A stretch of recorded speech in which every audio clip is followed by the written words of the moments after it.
Look at the little prince begging for his throne back. Can't even crawl right, can you, Thorne? Better hurry, someone might see your tears. The air in the private school corridor was thick with the scent of expensive polish and unspoken tension. For Serafina, the silence was suddenly shattered by a jagged edge of cruel, muffled laughter, followed by a sickening thud. Ignoring the firm rules of the manor, she flung the heavy oak door to the boys' restroom open. The sight was immediate and visceral. Cassian Thorne, the paralyzed 16-year-old heir to billions, was down, scrambling helplessly on the slick tile floor. Standing over him were three towering teenagers, their faces twisted in a cruel, entitled amusement. Declan, the ringleader, held Cassian's expensive cane just out of reach. "Look at the little prince, begging for his throne back," Declan sneered. "Can't even crawl right, can you, Thorne? Better hurry, someone might see your tears." Raphie moved, instinct overriding fear, and placed her body directly between the terrified boy and his tormentors. Her voice, dangerously low and commanding. "Get away from him. Right now." Declan slowly turned, his cruel smile dissolving into a look of pure, concentrated contempt as he registered Raphie's simple uniform. "Oh, look, Cassian," he mocked. "Your hired help came to clean up your mess. You think a maid is going to tell us what to do? You're nothing here." Raphie stood her ground, her eyes locking with Declan's, fueled by a rage that transcended the social chasm between them. That was an intense moment, right? Raphie choosing courage over her own security. It makes you wonder what you'd do in that situation. We've all faced moments that test our limits. If this scene grabbed your heart, I'd love to know where in the world you're watching this story unfold. Drop a comment and tell me your city, state, or country. Let's see how far Raphie's story reaches. Serafina Raphie Jones, 28 years old, was acutely aware of the irony of her life. A graduate with honors in political science, she found herself polishing the Italian marble floors of the Thorne family's vast estate, a place so opulent it felt less like a home and more like a museum of wealth. Her dark eyes, usually bright with curiosity, often carried the tired glaze of someone perpetually overworked and underrespected.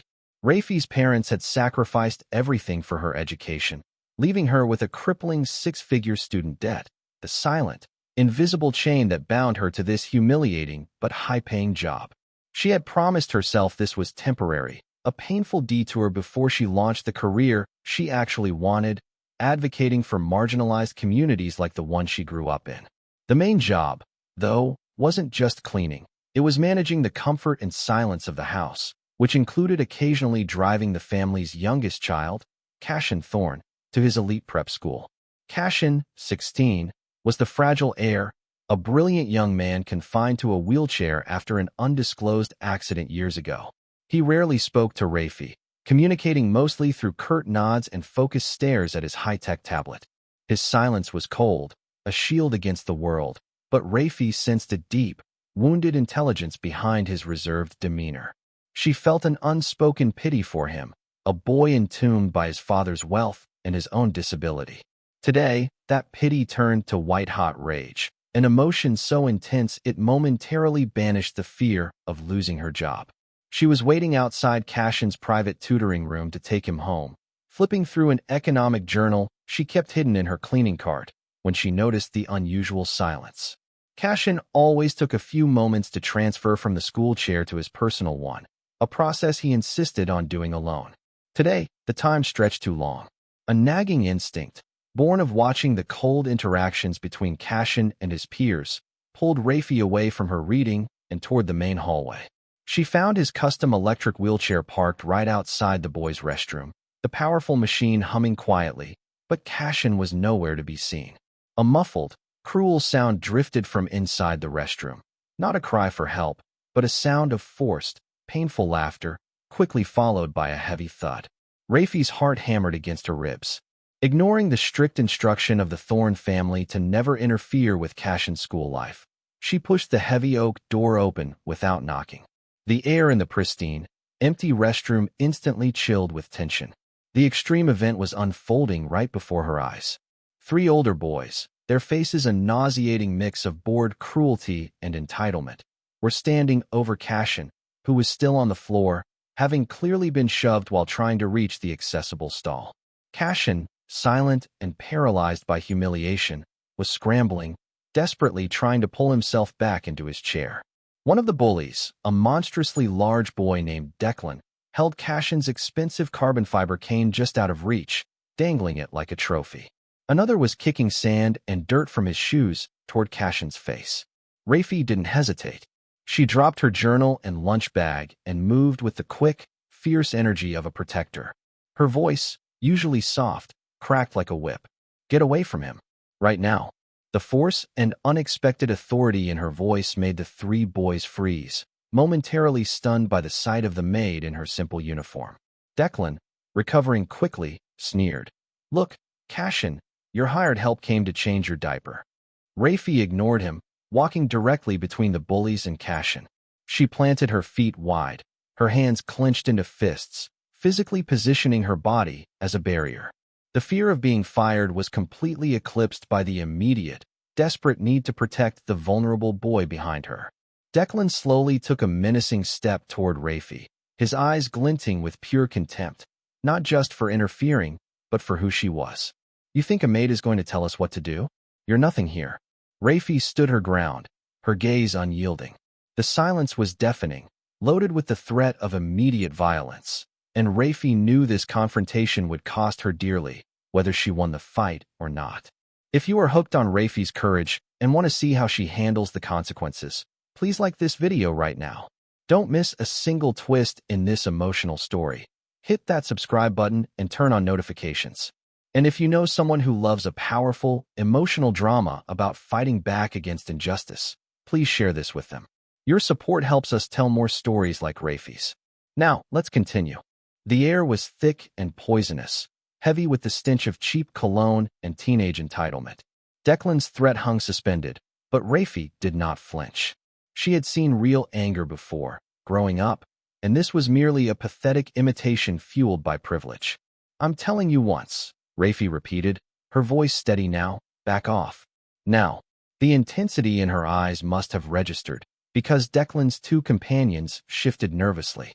They hadn't counted on a physical confrontation with an adult, particularly one who looked ready to fight. Declan hesitated, realizing the spectacle was drawing attention toward the bathroom door. He tossed Cassian's cane carelessly into the stall, spat a final, derogatory word at Raphie, and shoved his way past, his cronies following quickly, scattering like roaches. The immediate tension drained away, leaving a hollow ache in Raphie's chest. She knelt down beside Cassian, who hadn't moved since the boys left. This was the less extreme event following the intense confrontation. His face was pale, his eyes fixed on the dirty tile floor, not meeting hers. Raphie kept her voice soft, careful not to pierce his profound shame. "Are you hurt, Cassian?" she asked, gently touching his shoulder. He flinched slightly, shaking his head. Raphie quickly assessed the situation, retrieving his cane and helping him grasp the handles of his chair. It took a few agonizing minutes, but with Raphie providing the leverage and stability, Cassian managed to haul himself back into the safety of his specialized seat. Once secure, he still didn't speak. He just meticulously wiped the dirt off his trousers, his movements slow and methodical, focusing entirely on the task as a defense mechanism against the recent humiliation. Raphie knew better than to push him. She took a moment, leaning against the cool tile wall, allowing the quiet to settle. This was her moment of reflection, the flashback detailing the low point that led her to this absurd career. The year was 2020. Raphie had just graduated into the worst job market in decades, clutching her degree and $150,000 in student debt.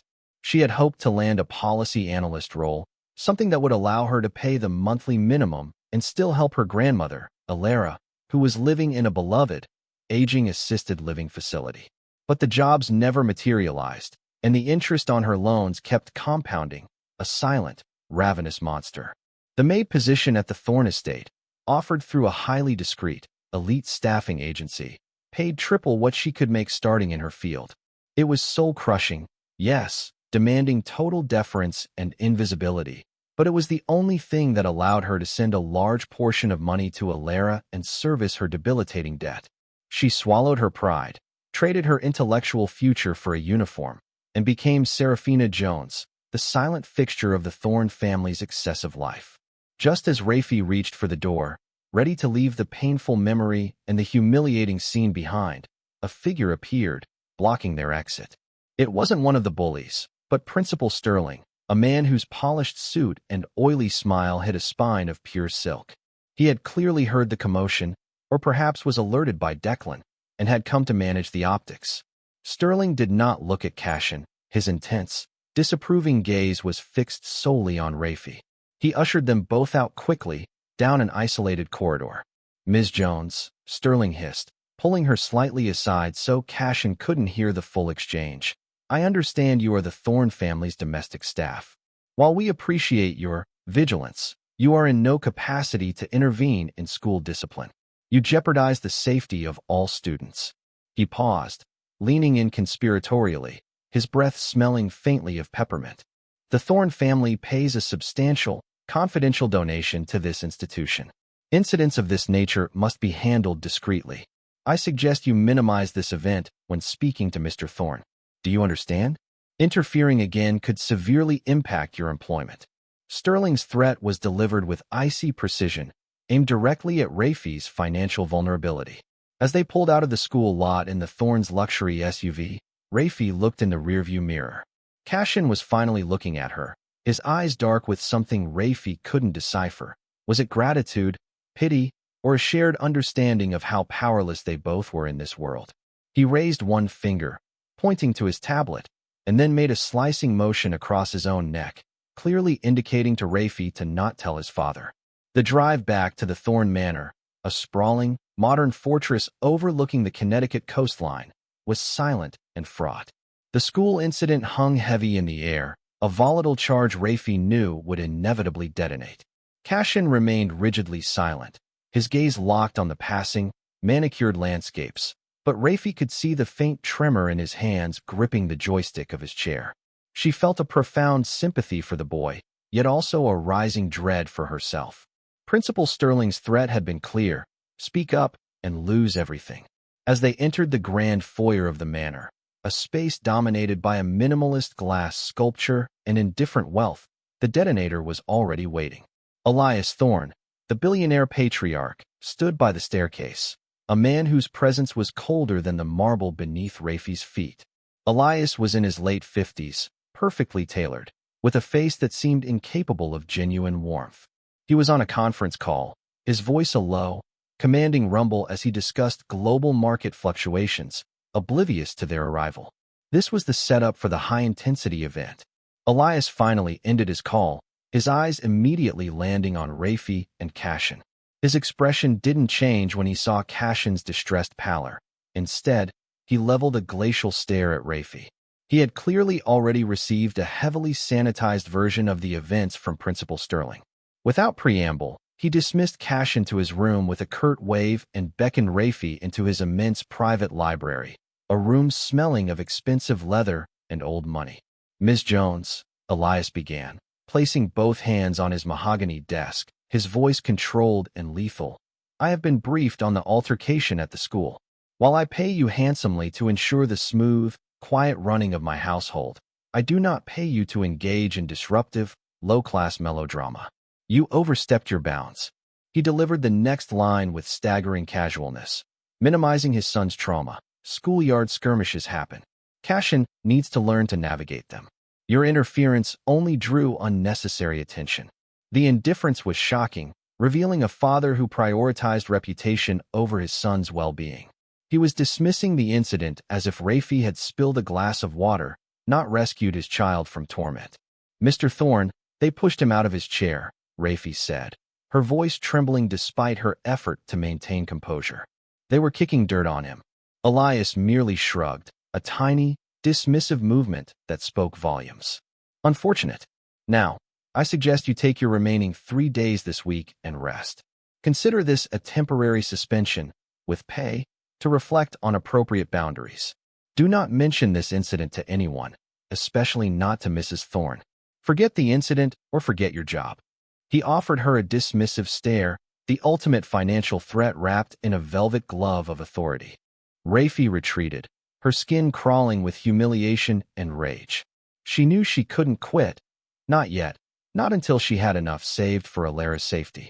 As she was walking toward the staff quarters, she encountered Octavia Thorne, Elias's wife. Octavia was beautiful but perpetually fragile, a woman who seemed to exist in a state of carefully managed anxiety. She was standing by the conservatory doors, clutching a withered orchid stem. Octavia looked directly into Raphie's eyes, a rare event, and Raphie saw genuine worry and unspoken gratitude there. "Raphie," Octavia whispered, using her first name for perhaps the first time, her voice barely audible. "Thank you. Truly. I know what he told you. Please, just hold your silence for now."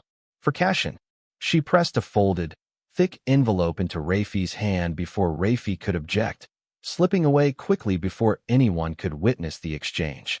Inside, Raphie found a stack of unmarked $100 bills, enough to cover her grandmother's care for a couple of months. It was a secret, silent acknowledgement of Raphie's bravery and a desperate act of guilt from a powerless mother. Later that evening, while tidying the massive walk-in closet in Elias's study, Raphie noticed the wall safe was slightly ajar, which was unusual. Curiosity overcoming caution, she glanced inside.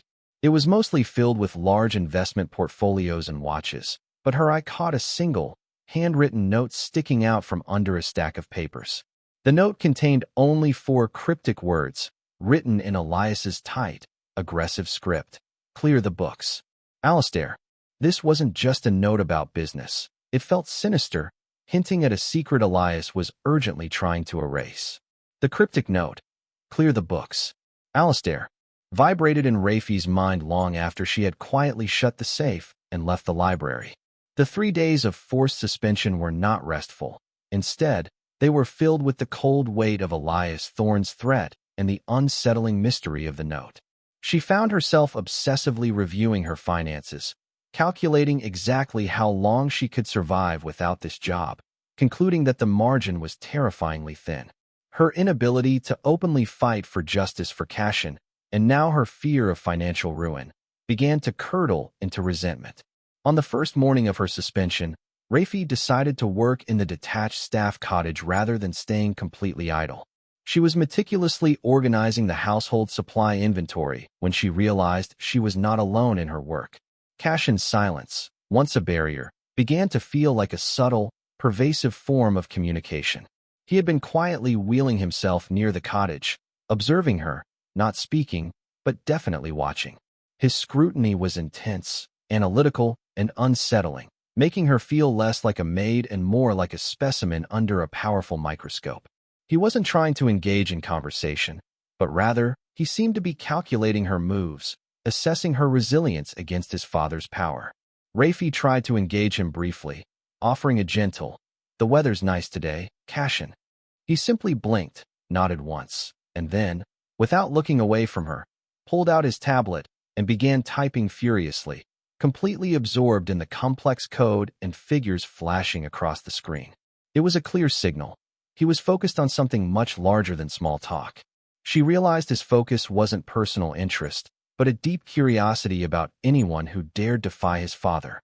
Later that day, Raphie returned to the main house to retrieve a forgotten notebook. As she walked down the long, empty corridor leading to the manor's secondary office wing, she saw a flicker of movement near the security hub. Alistair, Elias's chief of staff, a man whose face was as smooth and impersonal as polished chrome, was hunched over a bank of monitors. He wasn't watching the gates. He was focused on the internal security logs, specifically the feeds from the hallway outside Cassian's room and the kitchen.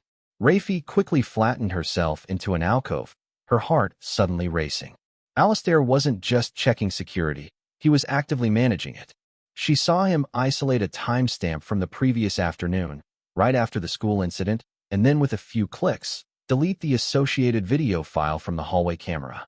Raphie realized the thud she heard in the bathroom, followed by her intervention, must have somehow been captured by one of the house's countless smart sensors or cameras, and Alistair was erasing the evidence of the confrontation. Elias wasn't just telling Raphie to forget the incident. He was ensuring the digital record of his son's humiliation and Raphie's heroic defiance was wiped clean. The chilling implication was that the family's image and Elias's reputation was being protected at all costs. Alistair finished the deletion, straightened up, and turned, his eyes scanning the empty corridor with a practiced, predatory glance. He didn't see Raphie in the deep shadows of the alcove, but as he passed her hiding spot, he spoke, his voice low and utterly devoid of warmth, clearly meant to be heard. "Remember, Ms. Jones, some information is better left undiscovered. The Thorne family values discretion above all else, and we have many ways of ensuring family matters remain private." He didn't break his stride, but the message was a direct, terrifying confirmation that they knew Raphie had seen too much. When Raphie finally made it back to the cottage, the fear was paralyzing. She grabbed her cleaning supplies to regain some sense of normalcy. Tucked beneath her cleaning apron, she found a small, neatly folded piece of expensive stationery. Written on it, in Cassian's elegant, almost architectural handwriting, were 5 words. "They watch the cameras, not the network." Cassian's note, "They watch the cameras, not the network," was a lifeline and a terrifying invitation all at once. It confirmed that the boy knew his father's system inside and out, and that he was silently offering Raphie access to a realm beyond the maid's quarters, the vast digital kingdom of the Thorne family. Raphie carefully destroyed the note, her mind buzzing with the possibilities and the danger. She knew that acting on it meant fully embracing the risk of losing everything, but Elias's icy dismissal had solidified her resolve. She wasn't just fighting for her job anymore. She was fighting for the small, wounded boy who had shown her a sliver of trust.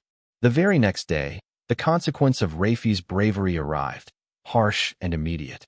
She had taken a break to drive her own modest, aging car into town for groceries, a necessary escape from the suffocating atmosphere of the manor. When she returned, she found her car parked discreetly outside the staff cottage, exactly where she left it. But the tires were flat, not just deflated, but violently slashed, 2 on the driver's side, completely ruined. This was the extreme event, a direct and brutal act of retaliation.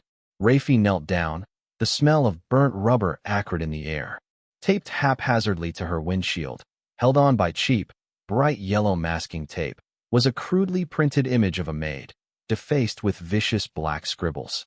Below the image, scrawled in thick, childish marker, was a single, hateful, racist slur followed by the words, "Stick to cleaning, help. Stay out of our school." Raphie felt a wave of nausea and pure, searing rage. It wasn't just damage. It was a deeply personal, dehumanizing attack aimed at punishing her for daring to challenge their privilege and status. She knew instantly who was behind it, Declan and his crew, making good on their promise to make her pay. She stood up, trembling, not from fear, but from the indignity. She quickly ripped the note off the windshield and crumpled it into a tight ball, shoving it deep into her pocket. She couldn't call the police. It would confirm to Elias that she was still stirring up low-class melodrama, violating his instruction to drop the issue. Reporting it would be the professional equivalent of suicide. She was completely alone. The immediate practical consequence was devastating. Raphie spent the next few hours contacting a local tire shop, arranging for a tow truck, and then purchasing 2 new tires. The repair bill devoured nearly half of the emergency fund she had set aside for Alara's next major medical checkup. The financial hit was crushing, a sickening reminder of her precarious position. She felt the heavy sting of powerlessness, realizing that her meager savings were no match for the casual cruelty of wealthy teenagers who would never face consequences.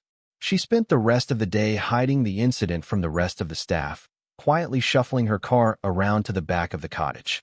She was determined not to let Elias or Alistair know about the incident, fearing it would give them the final excuse to dismiss her. She worked late, trying to occupy her mind with cleaning duties, scrubbing the already spotless kitchen counters with unnecessary vigor. That night, around 1 a.m., Raphie couldn't sleep. She was sitting in the dark of the staff cottage, replaying the day's awful events. Suddenly, a notification flashed on the desktop computer she used for household accounting. A small, highly specialized device connected to the Thorne's internal, secured network. A single file popped up on the screen. It was a digital copy of her car's maintenance log, showing an unauthorized entry made several hours after the tire slashing, noting a routine tire rotation and balancing. This was the system covering up a crime. Then, a message appeared in the log's notes section, written in an unusual, encrypted font that Raphie recognized instantly as Cassian's unique style. Anomaly detected. Log date and time does not match security footage. Meet me in the observatory at 3 a.m. Bring the note. The message was startlingly direct and undeniably risky. Meeting Cassian in the observatory, a rarely used, glass-domed room at the top of the East Wing, at 3 a.m. was an act of high-stakes conspiracy within the fortress of Paralyzed Thorne.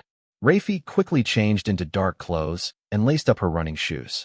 She retrieved the crumpled, hateful note from her pocket, the physical evidence of the bullies' racism and malice. Despite the terror of discovery, a surge of defiant energy propelled her forward. She was done being the silent victim.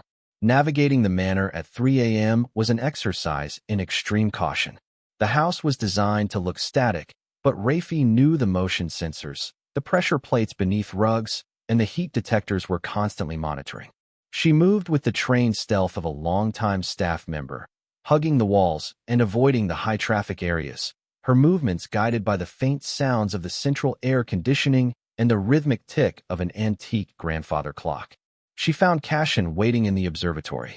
The room was dark, lit only by the faint, shimmering glow of city lights and a sliver of moon filtering through the glass dome. Cassian's wheelchair was positioned next to a massive, idle telescope. He didn't greet her.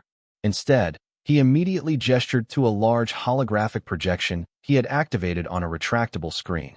The projection wasn't of the manor's surveillance cameras, which lstory monitored, but of the surrounding perimeter. Cassian had pulled the raw feed from the main fiber optic cable, bypassing the internal network's edited logs. He isolated a specific 2-minute segment from the previous day. Raphie watched, stunned, as the footage showed Declan and his 2 accomplices scaling the perimeter wall, slashing her tires, and taping the note to the windshield, all while successfully avoiding the visible security cameras. This was the proof she desperately needed, retrieved from the digital shadows where Elias and lstory focused only on deleting internal incidents. Cassian typed a rapid command, and the screen flashed the identities and addresses of the 3 boys, cross-referenced with their father's business connections to Thorne Industries. Information Raphie had no idea Cassian even possessed. He still hadn't spoken, but his eyes, sharp and intense in the low light, asked the silent question, "What now?" Raphie, feeling the weight of the moment, reached into her pocket and carefully smoothed out the crumpled racist note. She handed it to Cassian. He took it, his gloved hands handling the paper with unexpected reverence. As he read the cruel, dehumanizing words, Raphie watched his face transform. The usual mask of cold indifference cracked, replaced by a storm of fury and profound empathy. He looked up at Raphie, and for the first time, their connection transcended the roles of employer's son and employee. They were 2 victims of the same, arrogant system of privilege. Cassian's own humiliation at the school, coupled with the brutal racism Raphie faced, solidified their alliance. The shared pain was a powerful, unspoken bond. Cassian slowly tore the note into small, precise pieces, a gesture of quiet, concentrated violence. Then, he looked Raphie directly in the eye, his voice low and raspy from disuse, the first words he had spoken directly to her outside of school logistics. "My father believes he can erase everything with money or silence. He won't erase this. We will not let him." He wheeled toward his digital command center, his resolve evident in the rigid set of his shoulders. Cassian opened a secure channel on his tablet, displaying a complex, nested folder structure labeled Project Hydra. He looked at Raphie, a dangerous spark in his eyes, and vowed, "They think they hurt you? They think they can erase me? I'll find a way to make them pay, Raphie. But we can't just hit them. We have to hit him." He was clearly talking about Elias. Then, a new screen flashed onto the projection, showing the corporate structure of Thorne Industries, and, underneath it, a list of subsidiaries, one of which was highlighted in blinking red text, Elysian Fields Retirement Community Holdings. The sight of Elysian Fields Retirement Community Holdings, highlighted in red, was a blow that staggered Raphie more than the bullies' physical vandalism. Elysian Fields was not just a name. It was home to her grandmother, Alara, the gentle, vibrant woman who was Raphie's last living connection to a real sense of family and belonging.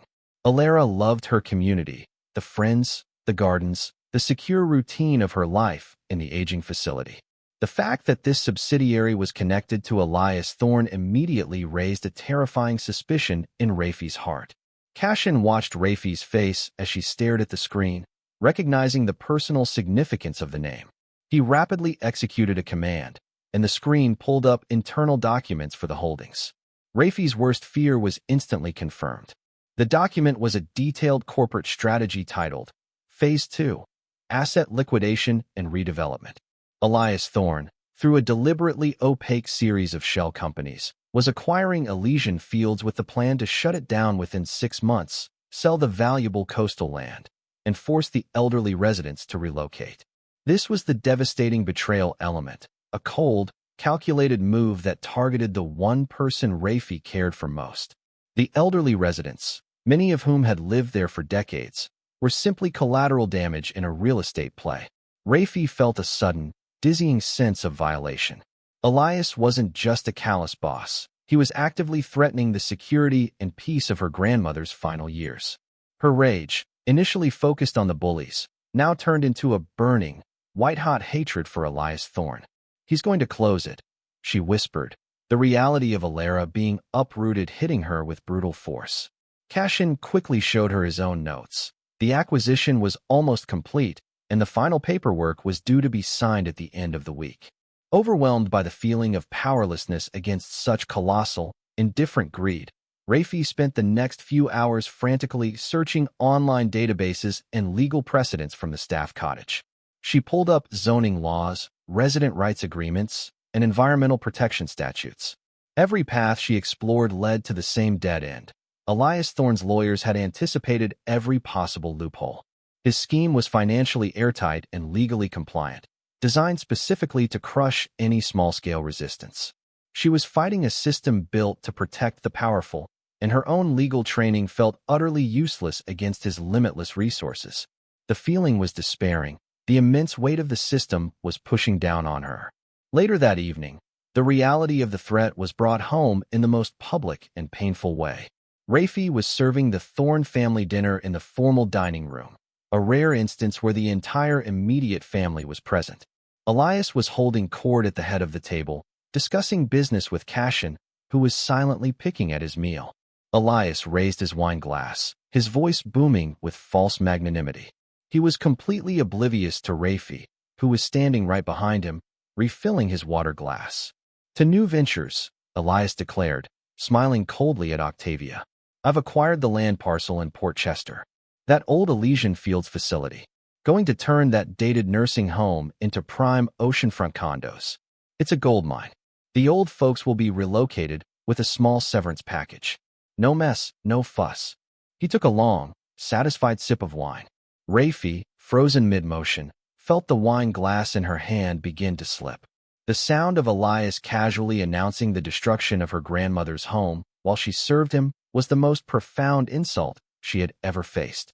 She knew right then that silent compromise was no longer an option. Raphie somehow managed to steady her hand and complete the service without shattering the glass, but the announcement had shattered her composure. Retreating to the kitchen, she leaned against the stainless steel counter, catching her breath. Elias's casual cruelty, discussing the destruction of Alara's home as simply an advantageous real estate transaction, ignited a fierce, decisive resolve within her. Her focus shifted entirely from self-preservation to justice for her grandmother and all the other vulnerable residents. That night, Raphie returned to Cassian in the observatory, bypassing his silent, watchful scrutiny as she entered. The conversation was intense but quiet, reflecting the heavy burden they both carried. Raphie explained the emotional significance of Elysian Fields to her, detailing Alara's deep connections there and the impossibility of finding her another safe, affordable community. Cassian listened intently. His typical clinical detachment seemed replaced by a genuine distress at his father's actions. He sees people as assets to be liquidated, Cassian murmured, his gaze fixed on a distant star, or as obstacles to be removed. He looked utterly ashamed of his own lineage. He reiterated the futility of fighting the land deal through legal channels. The paperwork was too solid, the corporate structuring too complex. They realized that to save Elysian Fields, they couldn't attack the land deal directly. They had to leverage Elias's greatest vulnerability, his public image and his company's reputation. Cassian, using his profound knowledge of the Thorne corporate structure, confirmed that the only thing powerful enough to stop the acquisition was a catastrophic stock market event or a public relations disaster tied directly to Elias. The time for simply gathering evidence was over. The time for action had arrived. Cassian, his eyes burning with the intellectual thrill of a challenge and the moral conviction of a wronged son, quickly hatched a daring plan for revenge, a highly sophisticated digital strike. He would use Raphie's physical access to the manor to get to the one place he couldn't reach digitally, the mainframe's primary physical server. The information they needed to create the public crisis wasn't on the standard network. It was isolated in an analog backup system deep within the house. Cassian pulled up a blueprint of the manor, highlighting a remote, reinforced door in the basement level, disguised as a wine cellar access point. It's where the physical redundancy is stored, he explained, his voice low and urgent. The main server for his old, forgotten projects. The ones that could never see the light of day. I can guide you, Raphie, but you have to get to the physical terminal and download the entire partition. It's the only way to find something damaging enough to stop the acquisition deadline. Cassian handed Raphie a highly specialized, customized USB drive, no larger than her thumb, designed to bypass all firewalls and automatically download massive amounts of data in seconds. He gave her the complex access code to the reinforced door, noting that she had only a 30-second window of opportunity between the security rotation patterns of Alistair. Do exactly what I tell you, when I tell you, Cassian warned, his eyes grave. If Alistair finds you in that room, it's not just your job you lose. Raphie looked down at the tiny device in her hand, feeling the immense weight of her grandmother's future resting entirely on the success of a midnight break-in at the heart of the Billionaire's fortress. Raphie stood in the dimly lit basement, the cold air seeping through her thin uniform. Her heart was pounding a frantic rhythm against her ribs, echoing the urgency of the moment. She held the small, powerful USB drive, its weight feeling immense, like the fate of Elysian Fields rested in the palm of her hand. Cassian's voice, filtered through a specialized secure earpiece he had given her, was her only guide. It was low, steady, and entirely focused on the task at hand. This was it, the digital heist. She moved toward the reinforced door disguised as the entrance to a rare wine cellar. Cassian began the countdown. 3, 2, 1. Now, Raphie, enter the code. Her fingers, slightly slick with nervous sweat, danced quickly over the keypad, entering the complex sequence of numbers and symbols Cassian had provided. The lock clicked, the heavy magnetic seal releasing with a nearly silent thunk, precisely during the 30-second window Cassian had calculated between Alistair's security rotation checks. Raphie slipped inside, the air immediately turning colder, smelling faintly of ozone and dust. The room was not a wine cellar, but a high-security vault housing the physical redundancy system, rows upon rows of blinking servers and analog storage units. Cassian's voice was back in her ear. Go to the far terminal. The black one. It's the offline gateway to the original project files. Don't touch anything else. She scrambled across the grated floor, locating the terminal. It was old, dusty, and clearly designed to be forgotten. She quickly plugged the customized USB drive into the terminal's port. A small indicator light on the drive flashed green, then a deep, intense red, signifying the massive data transfer had begun. The minutes that followed stretched into an eternity. She could hear the faint, muffled hum of the cooling fans, the only sound accompanying the frantic downloading process. Raphie kept her eyes fixed on the progress bar on the screen, which seemed to inch forward agonizingly slowly, despite Cassian assuring her the custom drive was operating at maximum speed. This was a direct, physical breach, far more dangerous than any hacking attempt. Just as the progress bar hit 98%, Raphie heard a sound outside the heavy door, the unmistakable, disciplined rhythm of footsteps. They were too heavy for Cassian, too slow for any other staff member. It was Alistair. The download hit 100%. Raphie ripped the drive free just as she heard the keypad on the door engage. Panic surged, but she moved on instinct. She flattened herself against the cold, metal frame of the doorway, holding her breath, making herself invisible in the shadows. Alistair hadn't entered. He was simply checking the door's seal, verifying its security, his movements precise and professional. Raphie felt the door lock engage again, the powerful thud reverberating through the floor. She had been inches from discovery. Slipping back out into the corridor required the last reserves of her courage, moving like a ghost while Alistair's footsteps faded into the distance. She had done it. Back in her cottage, trembling but exhilarated, Raphie secured the USB drive. She felt the heavy relief of survival, but it was short-lived. A sudden, unexpected private line phone on Elias's desk, a device only he and a few top executives used, began to ring, startling her. She watched the light on the phone from her monitor feed go red, indicating an urgent call. Elias walked into his study minutes later, looking unusually grave, and answered the call. Raphie, listening through a small, authorized staff radio frequency she had discreetly hijacked for the sake of household inventory, could only hear Elias's side of the conversation. Elias's voice was low and strained, a sound Raphie had never heard from the always commanding billionaire. Alistair, I don't care about the source. Just tell me what was taken. No, not a digital breach, you idiot. A physical intrusion. Call an emergency board meeting for dawn. I need to know precisely what records are compromised. Tell the lawyers to prepare a full denial. Something about unauthorized access to a forgotten file. We may have a leak. The revelation confirmed her success but plunged her into deeper danger. Elias knew someone had been inside his vault, and he was preparing to strike back. Raphie returned to the observatory, her body shaking with a mixture of fear and adrenaline. She plugged the crucial USB drive into Cassian's secure terminal. Cassian, who had been monitoring the internal network, gave her a brief, approving nod. You got it. That was the most dangerous part. The immediate priority was decryption. Cassian ran a series of complex algorithms, and within minutes, the massive encrypted partition began to unravel, revealing its contents. The files were an archive of Elias Thorne's deepest corporate secrets, spanning decades. They contained details of offshore accounts, manipulated merger valuations, and suppressed environmental reports. But as Raphie and Cassian dug deeper, they unearthed a section labeled Project Phoenix Debriefs. This was not just typical corporate corruption. This was something far darker. The file detailed a massive, secretive internal cover-up involving a faulty medical device manufactured by a Thorne Industries subsidiary nearly 10 years ago. The shocking content of the files revealed the horrifying truth. The medical device, rushed to market by Elias to meet a quarterly earnings goal, had a critical failure rate. The files documented dozens of severe injuries, including permanent spinal cord damage in several young patients who had undergone specific surgical procedures. This was the moment of heartbreak, realizing the true depth of Elias's evil.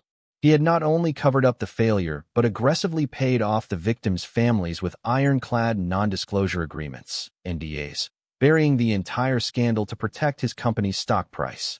Cassian scrolled through the files with growing horror, his face going pale in the glow of the screen. He pulled up one internal memo from a high-level executive summarizing the settlement strategy. He stopped breathing. Raphie looked at the screen and saw a list of the children who had been permanently injured by the device failure. The very first name on the list, complete with a timeline and medical notes, was Cassian Thorne. The realization struck Raphie like a physical blow. Cassian's paralysis was not the result of an undisclosed accident, as the family always maintained. It was the direct, deliberate result of his father's negligence and greed. A faulty medical device that Elias knew was defective, used on his own son years ago. Elias hadn't just covered up a crime. He had covered up the injury of his own child, using his paralysis as the very foundation of his corporate secrecy. Cassian stared at the screen, tears silently tracking through the dust on his cheeks. His voice, when it came, was a raw, choked whisper, laced with disbelief and profound emotional pain. He let me think it was an accident, he choked out. All these years. He looked me in the eye and let me believe it was just fate. The betrayal was unimaginable, destroying Cassian's perception of his entire life. The evidence was undeniable. A digital picture of a young, healthy Cassian, taken just before the disastrous surgery, was attached to the case file, a devastating contrast to the boy sitting in the wheelchair now. Just as the emotional weight of this discovery threatened to crush them, the door to the observatory hissed open. Standing silhouetted against the dim hall light was Octavia Thorne. She had followed the faint glow of the screens, her face etched with exhaustion and dread. She saw the picture of the young Cassian on the screen, instantly grasping the shattering truth that had just been revealed. Before Raphie or Cassian could speak, Octavia placed a hand over her trembling mouth and whispered a single, devastating word. No. She turned to Raphie, her eyes pleading, "You can't use this. You don't understand the cost." Octavia Thorne's eyes, usually vacant with social ennui, were now filled with a desperate, naked emotion Raphie hadn't seen before. The digital picture of the healthy young Cassian on the screen, juxtaposed with the confidential internal memos, laid bare years of agonizing deception. This was the moment of the mother's confession. Octavia stumbled forward, placing a hand on Cassian's shoulder, a gesture so hesitant and fragile that it spoke volumes about the emotional chasm Elias had forced between them. "Cassian, my baby," she choked out, her voice breaking. "It wasn't an accident. I tried to stop him. I begged him not to use that device, but he said the test results were acceptable and that the surgeon was the best in the world. He was terrified the stock would fall if he delayed the launch." She turned to Raphie, her facade of cold elegance completely shattered. Octavia revealed the miserable truth of her modern marriage conflicts. She had been trapped in a gilded cage, bound by Elias's prenuptial agreement that left her financially dependent and effectively silenced. Elias had systematically isolated her after Cassian's injury, controlling her access to information, doctors, and even their son, ensuring she could never fully realize the extent of his betrayal or seek justice. Her life had been an endless performance of the devoted, tragic wife, all to protect the Thorne empire. The immense burden of her secret guilt had been crushing her silently for a decade. He threatened to take full custody, to institutionalize Cassian if I spoke a word. Octavia confessed, tears streaming down her face. He knew I couldn't bear to lose him completely. She looked at the damning evidence on the screen with sickening resignation. This is the end of everything. Not just for Elias, but for Cassian too. The shame, the media frenzy, the company's collapse. It will destroy the last shred of stability he has. She fell to her knees beside Raphie, clasping her hands tightly. "Raphie, please. I know what he did to your grandmother's home plan, but this is too much. This evidence will bring 1,000 lawsuits, years of agony, and total financial ruin to the entire family. It will make Cassian's life unlivable. Please, don't leak it. Don't use this file." Her pleas were desperate and raw, pitting Raphie's need for justice against the potential total destruction of Cassian's remaining peace. Raphie was torn. She looked at Cassian, who was staring blankly ahead, his initial shock giving way to a devastating emptiness. The choice was agonizing: expose a massive, systemic corporate crime and save her grandmother's community, or protect Cassian, who had become an unwitting ally, from further public suffering and the collapse of his world. Raphie gently helped Octavia up. "I can't pretend I never saw this, Octavia. Elias has to pay," Raphie stated firmly. Before she could elaborate, Octavia rushed over to a seldom-used desk in the observatory and pulled out a small, ornate key. She quickly opened a hidden drawer and retrieved a worn, velvet jewelry box. Shoving the box into Raphie's hand, Octavia whispered with sudden urgency, "Take this. Use the money inside to save Alara's home. Please, Raphie, leave the rest of us to the slow burn. Just don't set off the bomb." "Not yet." Raphie looked down at the heavy box, feeling the immense moral weight of the bribe, a desperate mother's attempt to trade her own assets for her son's safety. Raphie held the velvet jewelry box, feeling the undeniable weight of Octavia's desperate sacrifice. The diamonds and gold inside were a fortune, a tangible offering of peace. But accepting it felt like a moral surrender. She looked from the box to the screens displaying Elias's monstrous secrets and back to Cassian's shattered face. The slow burn Octavia begged for was not justice. It was perpetual silence. Raphie couldn't allow Elias to continue his destructive path, even if the fallout was agonizing. She gently set the box back on the desk. "I appreciate your kindness, Octavia, but I can't be bought. Justice is owed to more than just my grandmother. The following morning, the less extreme event unfolded with Octavia finally finding her own courage. She quietly met with a top-tier divorce lawyer in Boston, initiating proceedings for a highly publicized separation from Elias, citing irreconcilable differences and emotional abuse. This was the silent, devastating break in the family's foundation. Octavia, utilizing a hidden, inherited trust fund that Elias couldn't touch, was finally reclaiming her agency. As a quiet gesture of genuine support, she had her financial advisor anonymously wire a substantial sum of money directly to the corporate account managing Elysian Fields, designated as an unspecified endowment for resident care, a move meant to temporarily bolster the facility and stall Elias's acquisition strategy. This was Octavia's form of apology to Raphie. Raphie, meanwhile, resolved to execute her revised plan.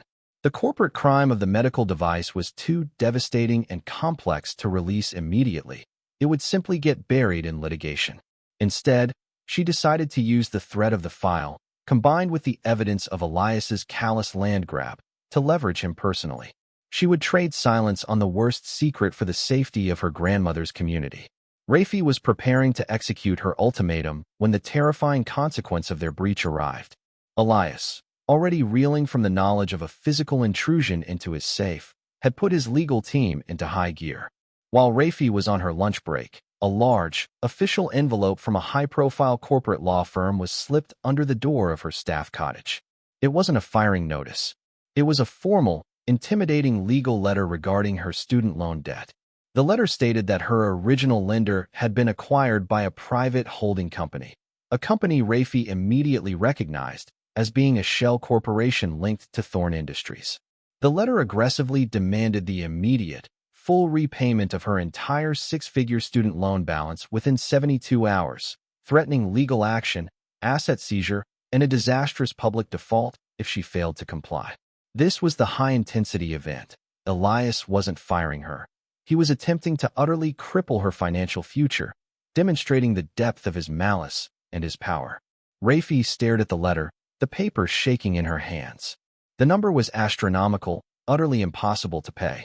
Elias had not only found her biggest weakness but had weaponized it, using his vast resources to buy her debt and instantly call it due. The message was clear: obey or be destroyed. Just as despair set in, Raphie's phone buzzed. It was a message from Cassian, delivered through an encrypted chat, containing a single word and a file attachment: laundering.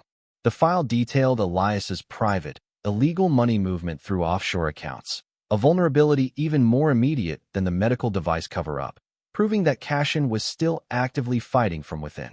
The sight of the crippling loan demand letter and Cassian's subsequent encrypted message, laundering, gave Raphie clarity. Elias wanted her destroyed, but he had given her two equally devastating weapons.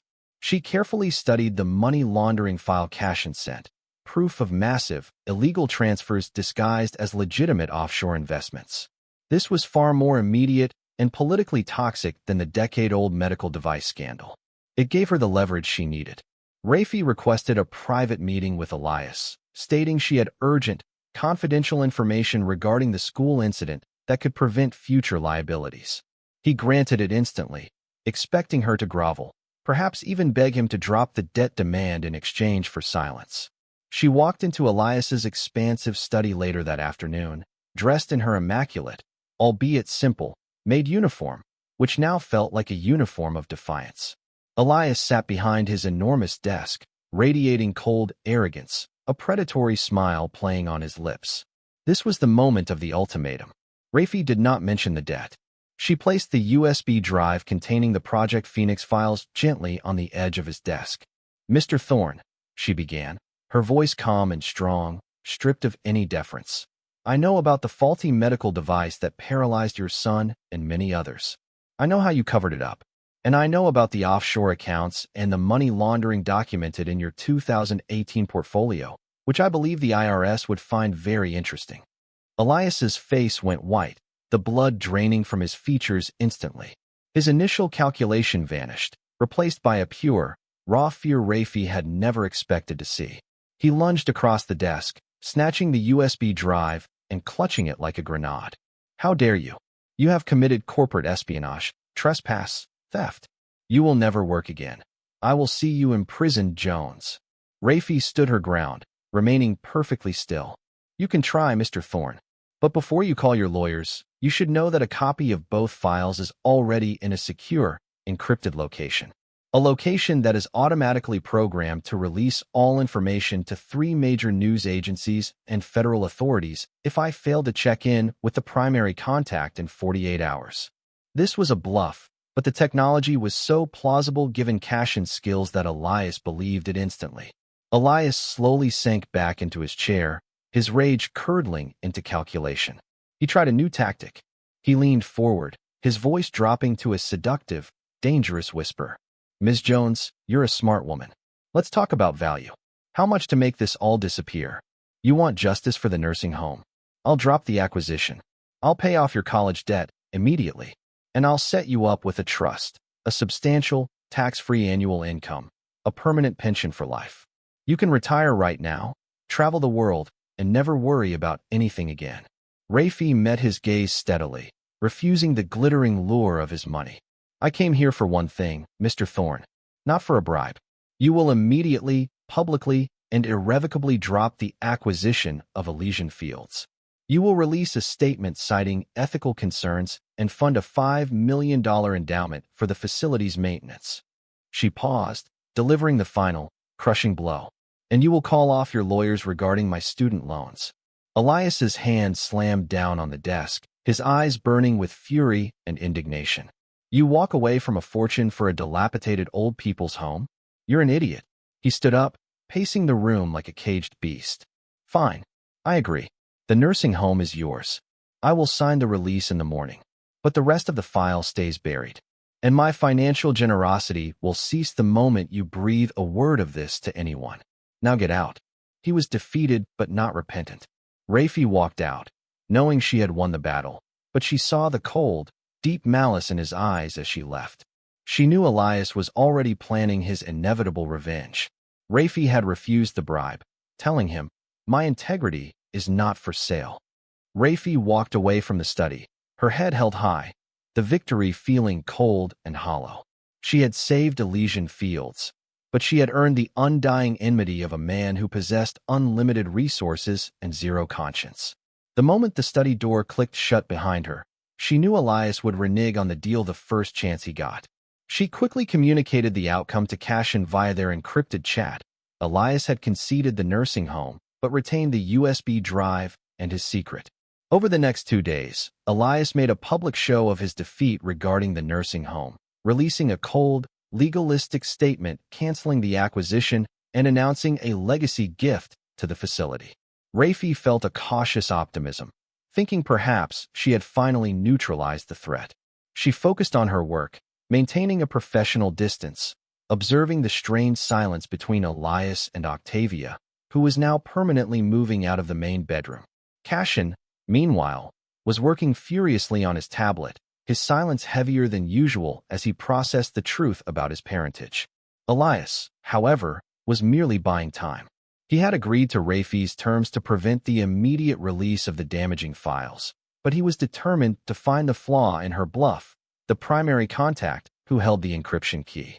Failing that, he moved to financially obliterate Raphie, ensuring that even if she spoke, she would be seen as a desperate, debt-ridden liar. Elias executed his plan with brutal precision.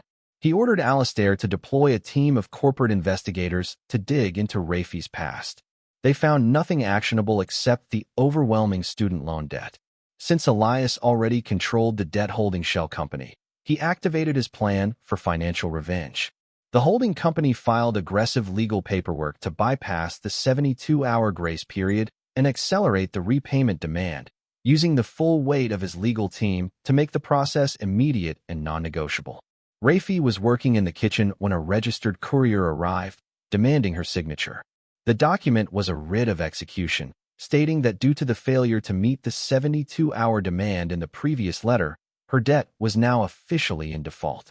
The writ declared her debt immediately collectible and threatened the seizure of any and all registered assets, including her modest savings and any funds she was sending to her grandmother, within 24 hours. The document was accompanied by an eviction notice for her staff cottage, effective immediately. Raphie sank onto a kitchen chair, staring at the official seals and signatures. It wasn't just a threat.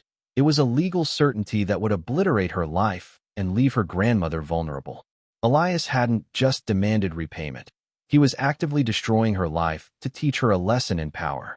Her meager savings were about to be confiscated, and her carefully constructed life was collapsing in a day. The extreme event had occurred. She was financially ruined and facing homelessness, all because she dared to ask for justice. Just as Raphie felt the first, overwhelming wave of despair, her phone chimed with a notification. It was a group message from Alara, her grandmother, on a local neighborhood forum Raphie had set up for the residents of Elysian Fields. The message read, "Raphie, honey, the sweetest boy called this morning. He said your work is done and to tell everyone to start getting ready for a party. What should we wear?" Raphie realized Cassian had seen the legal notice from the internal network and was taking action on her behalf, signaling to Alara that the home was safe and initiating a mysterious final countermove. Raphie stared at the message from her grandmother, a mix of confusion and hope replacing her despair. The sweetest boy was undeniably Cassian. He had received the devastating news of her immediate financial ruin and had chosen to respond not with money, but with a community-wide declaration of victory. It was a strategy only Cassian could conceive, fighting corporate power with public attention and moral weight. The very next morning, Raphie went to Elysian Fields, not knowing what she would find. Alara, Raphie's grandmother, a woman in her late 70s with a fierce spirit and perpetually twinkling eyes, rushed to embrace her. Raphie quickly confided in Alara, admitting the truth about the legal writ and her impending financial collapse. Alara listened, her face grave, but she did not panic. Instead, she took Raphie's hand and led her into the facility's main common room. The common room was buzzing with activity. Alara, along with her tight-knit group of friends, elderly residents from diverse backgrounds, including retired professionals, artists, and teachers, had been mobilized. They had seen the news of Elias Thorne's brief, cold announcement about dropping the acquisition, and Cassian's subsequent encrypted message to Alara had served as a final, urgent call to arms. Within hours, they organized a peaceful, yet potent, sit-in. The community rallied with astonishing speed and coordination, using their personal social media accounts and networks of influential contacts, many of whom were powerful individuals in their own right. Quietly living out their retirement, they announced a protest. They prepared signs with elegant, handwritten slogans. "Thorne greed versus Alara's home. We are not assets, and kindness costs nothing." This wasn't a desperate cry for help. It was a highly organized, generational confrontation against corporate tyranny. They were determined to make Elias Thorne's victory over Raphie a highly visible public relations disaster. Raphie tried to reason with Alara, worried about the elderly residents risking their health and safety against the might of the Thorne organization. "Grandma, you can't be out there. Elias will see this as an attack. They might call the police." Alara patted Raphie's hand reassuringly. "Honey, we've lived through wars, depressions, and bad marriages," she said, her voice firm. "We aren't afraid of one bully with a balance sheet. You saved our home. Now we save you." She pointed to an old man carefully adjusting his sign. "That's Dr. Hayes. He ran the biggest heart clinic in the city. He's teaching us to protest. We've got nothing to lose and everything to gain." The group, some in wheelchairs, others leaning on canes, but all radiating quiet determination, organized into 2 rows and quietly took up positions right outside the main gates of the Thorne Manor. The sight was startling. A polite, well-dressed cohort of senior citizens staging an impeccable protest against one of the wealthiest men in America. Elias Thorne, alerted by his external security team, emerged from the manor in a state of furious disbelief, accompanied by a clearly anxious Alistair. He could not physically confront these elderly protesters without creating a disastrous visual. He was trapped inside his own estate, besieged by people he considered inconsequential. Just as he started shouting orders into his phone, demanding their removal, a sleek, black van with major local news network logos pulled up across the road. The camera crew leaped out, instantly drawn by the spectacle of the billionaire trapped by a group of determined, organized retirees. The press had arrived, and Elias's meticulously controlled world was about to be exposed on live television.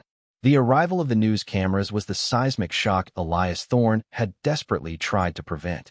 Trapped behind his own massive security gates, facing a phalanx of calm, determined senior citizens led by Raphie's formidable grandmother, Elias lost his composure. He retreated into the manor, his voice roaring at lstory over the communication system, demanding that the police be called to enforce an immediate dispersal. Inside the manor, Raphie watched the live broadcast of the protest on a hidden monitor in the staff kitchen. The elderly residents, speaking eloquently about community, corporate responsibility, and the kindness Raphie had shown them, were dismantling Elias's public image piece by piece. Raphie felt a swell of pride and relief, but the victory was temporary. Elias was still pursuing the debt execution, and the protest alone wouldn't stop the legal process currently underway to seize her assets. The core problem, her crippling debt, remained. Cassian, confined to his room, was also watching the broadcast.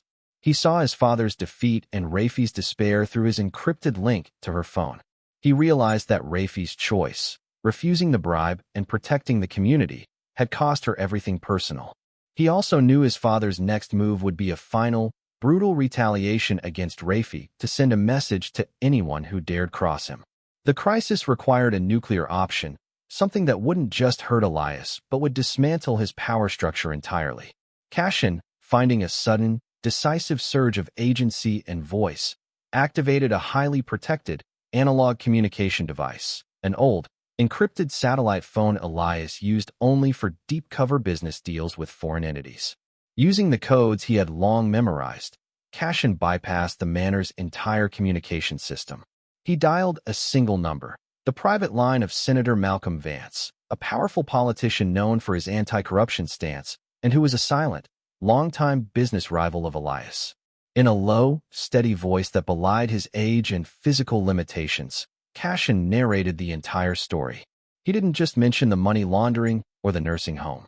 He recounted his own injury, the existence of the Project Phoenix files, the deliberate cover-up, and Raphie's moral courage. He provided Senator Vance with the encrypted key and the location of the backup copy of all the files Raphie had downloaded, including the evidence of Elias buying Raphie's student debt for the purpose of financial destruction. This was Cassian's call that changes her life, a devastating act of patricide, not of the man, but of the empire. Senator Vance, recognizing the catastrophic political and financial weight of the information, promised Cassian immediate, confidential action. Within the hour, the wheels of government and corporate oversight began to turn at a speed Elias couldn't match. Raphie watched the live news coverage from the kitchen. Suddenly, the anchor cut away from the protest. The screen flashed with breaking news. The headline was stark: Thorne Industries under investigation. Emergency board meeting called amid allegations of major securities fraud. The report stated that federal regulators, prompted by an anonymous high-level corporate whistleblower, had seized key financial documents and were preparing charges. Elias Thorne, looking pale and panicked, was seen rushing out of the manor, completely ignoring the protesting seniors. Raphie knew instantly that this wasn't the media. This was Cassian. The emergency report of the federal investigation sent shockwaves through the manor. Elias Thorne's meticulously crafted world of control was crumbling, and the speed of the collapse was terrifying. This wasn't the media storm he could manipulate. This was the government and powerful corporate rivals, armed with the undeniable evidence Cassian had provided. Elias Thorne, now desperate, realized the scope of the breach was catastrophic. The SEC, the IRS, and even the Department of Justice were mentioned in the news reports. He didn't know the exact source, but he knew the leak had come from within his most secure data, the information Raphie had procured. He was forced to focus entirely on damage control, a process that demanded immediate, humiliating concessions. The company's board, fearing massive shareholder flight and criminal prosecution, convened an emergency meeting late that night. Raphie, listening to the frantic staff communications, knew what was happening. The board demanded Elias's resignation to save the integrity of the company. This was the ultimate revenge, Elias's forced fall from grace. He walked out of the meeting a billionaire without an empire, defeated not by a corporate rival, but by his own disabled son and his maid. A few hours later, a defeated, enraged Elias canceled the immediate seizure of Raphie's assets and formally rescinded the debt acceleration. He signed a legal document, his hand shaking with fury, permanently relinquishing his claim over the Elysian Fields property. He didn't do it out of repentance, but to clear his immediate legal slate before the federal investigators swarmed his every move. His power to ruin Raphie was neutralized. His last official act was to sign the prepared divorce papers, ending his long, toxic marriage to Octavia, who had finally been liberated by his demise. The immediate crisis was averted, but the manor felt heavy with the silence of profound loss. Raphie, packing her few belongings, found Octavia waiting by the staff cottage door. Octavia's eyes were swollen red, the reality of her broken marriage and her son's exposure to the cruel truth of his injury weighing on her. She approached Raphie, not with the gratitude of a woman who had been freed, but with the profound sorrow of a mother whose family secrets had been violently exposed. "You won, Raphie," Octavia said, her voice hollow. "Elysian Fields is safe. Elias is gone." She paused, then added, "But Cassian, he knows the truth now. Everything. And I can never undo that." She looked at Raphie, her gaze reflecting the terrible cost of their alliance. "You gave him a voice, but at the cost of his innocence." Octavia handed Raphie a small, heavy check, made out to Raphie's name, containing a staggering sum. "This is from my own trust. You saved my mother's home. Please, accept this. No conditions. No secrecy." Raphie looked down at the figure, realizing it was more than enough to cover all her student debt and much more. Raphie accepted the check, finally securing her financial freedom, but the sorrow in Octavia's eyes lingered. As Raphie was about to leave the staff cottage, she noticed a large, official-looking envelope tucked into the mailbox. It was a formal communication from Senator Malcolm Vance's office, addressed directly to her. Inside was a single, typed letter stating that her entire student loan portfolio had been purchased by an anonymous philanthropic organization and permanently discharged. All her debts were zeroed out. The accompanying note, printed on official Senate letterhead, read, "Justice sometimes requires a network, not just a cleaning cloth. A thank you from those who value integrity." Raphie stood holding the letter that confirmed the unimaginable. Her crippling student debt, the financial anchor that had chained her to the Thorne Manor, was officially gone. The act of total financial freedom, orchestrated by Cassian through Senator Vance, was the ultimate countermove to Elias's spiteful revenge. The combination of Octavia's generous check and the debt discharge meant Raphie was not just free, she was wealthy and empowered. She looked at the canceled debt notice and then at the staff cottage, feeling a strange mix of euphoria and lingering bitterness. This was the moment of reckoning with the concept of generational disrespect. She had spent the prime years of her 20s serving the elite, swallowing her dignity and delaying her dreams, all because of an exploitative financial system. Her debt had been weaponized against her, a direct consequence of a society that valued corporate profit over education and personal well-being. The deep-seated anger at the system had not vanished with the money. It now fueled a fierce determination to ensure others wouldn't face the same crushing choices. Raphie went to Cassian's room to say a proper goodbye. He was sitting up, watching the latest news reports detailing Elias's corporate downfall. Elias was facing multiple lawsuits and regulatory scrutiny. Cassian was subdued but calm, finally processing the truth of his injury with the quiet dignity of someone who had faced their greatest illusion.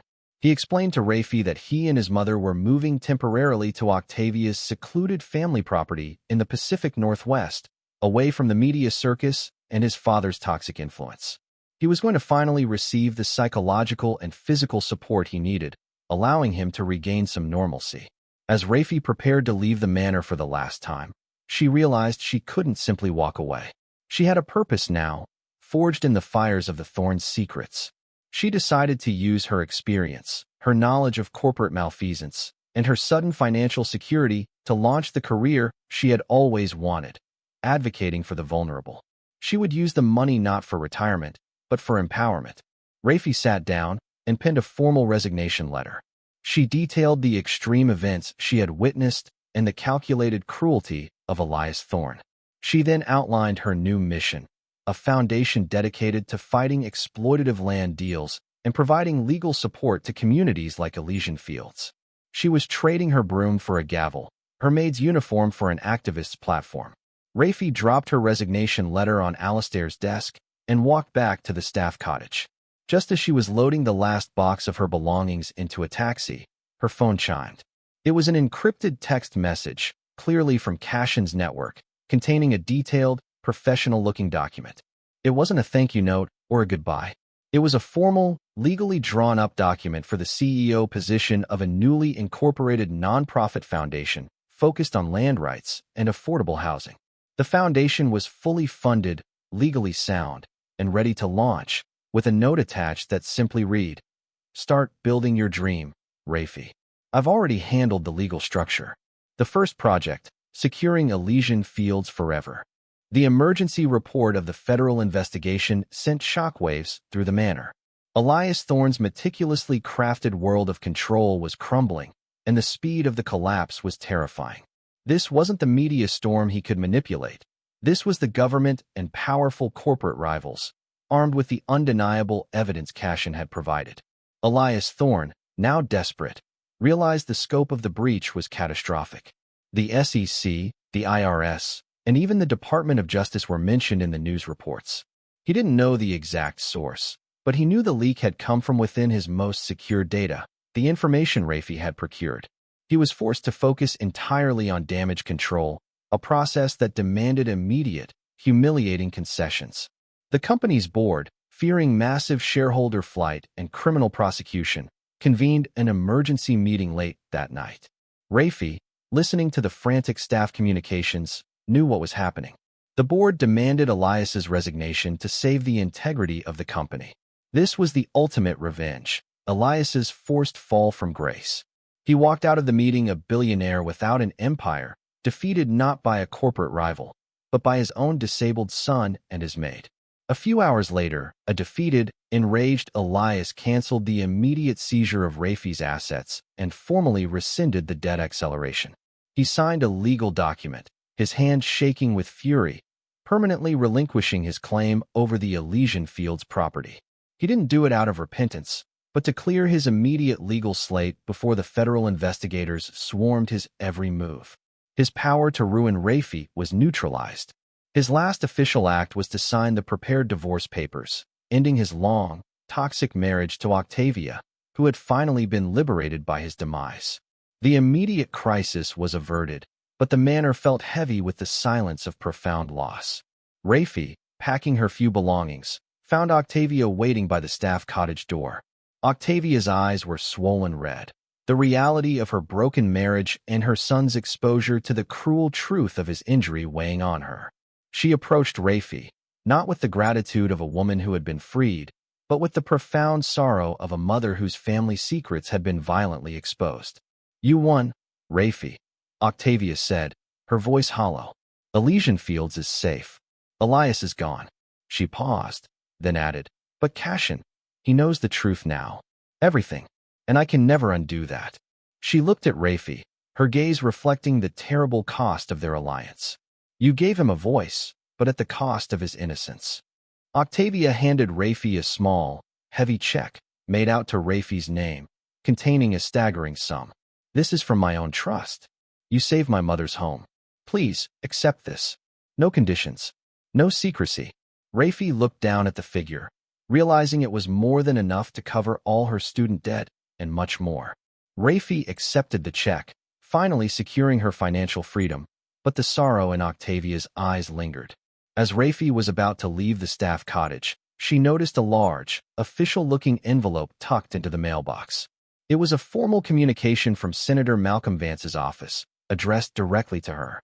Inside was a single, typed letter stating that her entire student loan portfolio had been purchased by an anonymous philanthropic organization and permanently discharged. All her debts were zeroed out. The accompanying note, printed on official Senate letterhead, read, "Justice sometimes requires a network, not just a cleaning cloth. A thank you from those who value integrity." Raphie stood holding the letter that confirmed the unimaginable. Her crippling student debt, the financial anchor that had chained her to the Thorne Manor, was officially gone. The act of total financial freedom, orchestrated by Cassian through Senator Vance, was the ultimate countermove to Elias's spiteful revenge. The combination of Octavia's generous check and the debt discharge meant Raphie was not just free, she was wealthy and empowered. She looked at the canceled debt notice and then at the staff cottage, feeling a strange mix of euphoria and lingering bitterness. This was the moment of reckoning with the concept of generational disrespect. She had spent the prime years of her 20s serving the elite, swallowing her dignity and delaying her dreams, all because of an exploitative financial system. Her debt had been weaponized against her, a direct consequence of a society that valued corporate profit over education and personal well-being. The deep-seated anger at the system had not vanished with the money. It now fueled a fierce determination to ensure others wouldn't face the same crushing choices. Raphie went to Cassian's room to say a proper goodbye. He was sitting up, watching the latest news reports detailing Elias's corporate downfall. Elias was facing multiple lawsuits and regulatory scrutiny. Cassian was subdued but calm, finally processing the truth of his injury with the quiet dignity of someone who had faced their greatest illusion. He explained to Raphie that he and his mother were moving temporarily to Octavia's secluded family property in the Pacific Northwest, away from the media circus and his father's toxic influence. He was going to finally receive the psychological and physical support he needed, allowing him to regain some normalcy. As Raphie prepared to leave the manor for the last time, she realized she couldn't simply walk away. She had a purpose now, forged in the fires of the Thorne's secrets. She decided to use her experience, her knowledge of corporate malfeasance, and her sudden financial security to launch the career she had always wanted, advocating for the vulnerable. She would use the money not for retirement, but for empowerment. Raphie sat down and penned a formal resignation letter. She detailed the extreme events she had witnessed and the calculated cruelty of Elias Thorne. She then outlined her new mission, a foundation dedicated to fighting exploitative land deals and providing legal support to communities like Elysian Fields. She was trading her broom for a gavel, her maid's uniform for an activist's platform. Raphie dropped her resignation letter on Alistair's desk and walked back to the staff cottage. Just as she was loading the last box of her belongings into a taxi, her phone chimed. It was an encrypted text message, clearly from Cassian's network, containing a detailed, professional-looking document. It wasn't a thank you note or a goodbye. It was a formal, legally drawn-up document for the CEO position of a newly incorporated nonprofit foundation focused on land rights and affordable housing. The foundation was fully funded, legally sound, and ready to launch, with a note attached that simply read, "Start building your dream, Raphie. I've already handled the legal structure." The first project, securing Elysian Fields forever. That was a tough journey for Raphie and Cassian, wasn't it? They faced greed, betrayal, and a system built against them, but they chose kindness and courage instead of giving up. If this story resonated with you, I want you to ask yourself, what small act of courage are you holding back? What kindness are you afraid to share? Don't wait for a dramatic moment like Raphie's. Start small.